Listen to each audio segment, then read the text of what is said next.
सांसों के मेरी शबे स्याह में तेरा एहसास रोशनी बखेर देता है कि मुझे खुद से बेगाना कर देता है।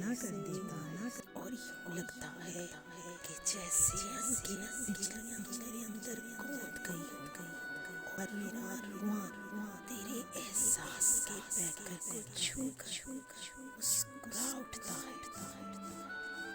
तुम मेरी शबे स्याह की वो चाँद हो जो मुझे सुबह नूर की उम्मीद देता है और मेरी हर फिक्र तमन्ना को सुला देता है।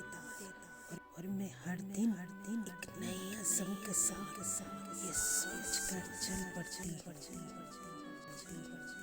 कि शायद किसी राह गुज़र कर तुम मुझे मिल जाओ।